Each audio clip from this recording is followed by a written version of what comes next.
Hi friends, welcome to the Yaal bakes. இன்றைக்கி யால் பேக்ஸில் வந்து mozzarella cheese making at home.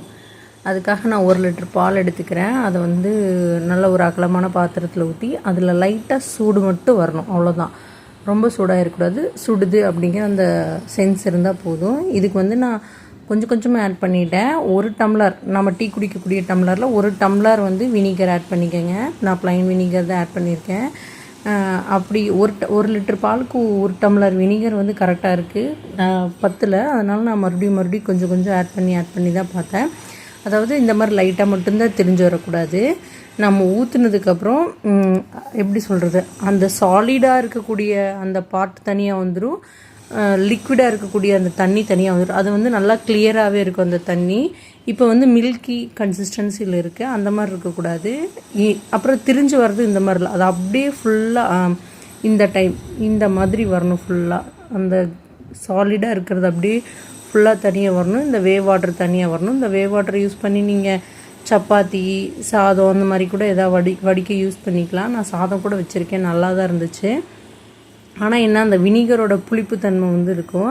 திரும்ப அதே பாத்திரத்தில், எந்த பாத்திரத்தில் வந்து பால் காய வச்சோமோ அதே பாத்திரத்தில் வந்து அதே வாட்டரை ஊற்றிக்கலாம், இல்லை வேறு தண்ணி கூட ஊற்றிக்கலாம்.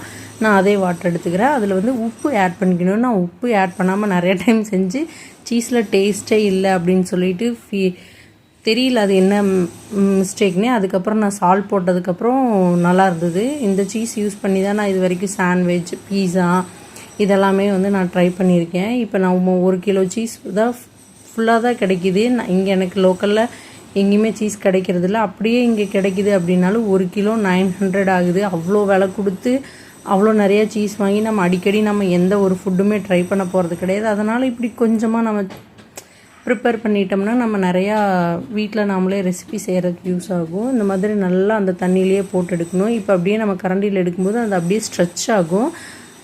அந்த மாதிரி ஸ்ட்ரெச் ஆகும்போது நம்ம எடுத்து நல்லா ஸ்ட்ரெச் பண்ணி ஃபுல்லாக அதில் இருக்கக்கூடிய தண்ணி ஃபுல்லாக புழிஞ்சு எடுத்துக்கணும். தண்ணி இருந்ததுன்னா நம்ம சீஸ் துருவி எடுத்து பீஸாவில் போடும்போது அதில் இருக்கக்கூடிய கன்சிஸ்டன்சி வந்து பீஸாவை டேமேஜ் பண்ணிடும். தண்ணி பொங்கி வந்து வெளியே வரும்.